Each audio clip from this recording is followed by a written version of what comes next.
Ako na muna pala yung mag-voice over ngayon. Ilang araw na rin kasing pagod tong artist ko. Ang dami niya kasing ganap nung mga nakaraang araw. Kaya samahan niyo muna ako bilang assistant ni Chawot. At isasagala nga siya ngayon. Iba pala yung partner niya dito. Talaga yung pina-voice over niya dito kasi may mapapagalitan mamaya. Uy, Chawot!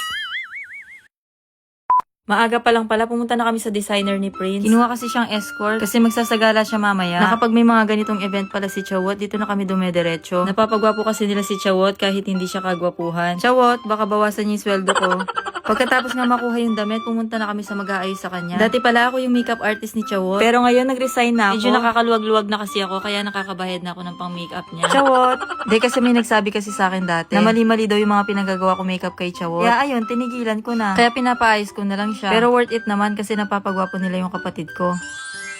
Kaya pagkatapos niya maayusan, pinabihis ko na rin siya. Sa Caloocan pa kasi siya isasagala. Kaya naman tara, samahan nyo kami sa sagalaan. Tinanong ko nga siya dyan kung nagpaalam na siya kay ano. At pumayag naman daw.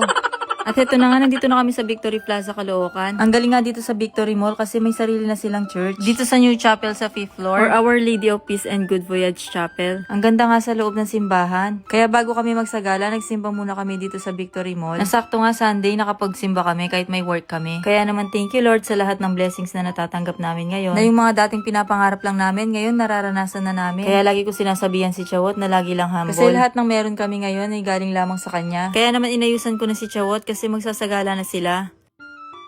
Ang cute at ang gaganda pala ng magsasagala ngayon. Ang sabi ko sa kanila, hello, isasama ko po kayo sa vlog. Shoutout din po pala kay Mami na matagalang supporters ni Chawot. Na lahat ng vlog niya alam ni Mami. At shoutout din pala sa host namin mamaya. At heto na pala yung makakapartner ni Chawot ngayon ay ang Reyna Emperatriz. At ayun na nga, isa-isa na silang pinalabas. Kasi mag-uumpisa na yung parade. At ayan, may mapapagalitan yata mamaya. Charot! Ang ganda nga ng partner niya dito at ang bait pa. Kaya dumiretso na kami sa parade at nagsimula na ito sa 3rd floor. First time ko pala manood ng sagala sa mall at meron palang mga ganito. Grabe no, hindi ko expect na may mga susuporta din sa kapatid ko. Sa bahay kasi pinapalo ko lang yan siya. Pero pag nasa labas, ang daming humahanga sa kanya. Kaya naman maraming salamat po sa lahat ng mga sumusuporta po sa kanya. Kaya sana iboto nyo rin po siya sa susunod na eleksyon. Chawot! Kung love nyo po siya, mas love ko po yan. At hindi yun Chawot.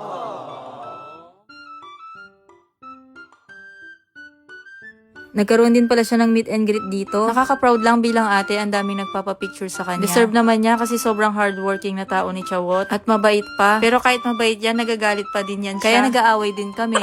At pagkatapos pala ng meet and greet, may mga nag-perform pala na ang cute na mga bata. Habang nag-perform pala yung mga bata, pinabihis ko na si Chawot. Sa backstage na pala siya magbibihis. Kasi sa sideline pa siya na magkakanta at sasayaw. Pandagdag daw sa talent fee niya. Chawot!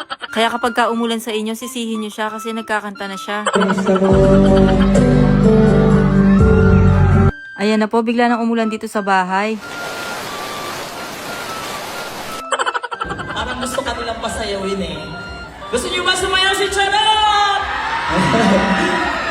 Ano, shy time po sa personal. Shy type lang parang from this.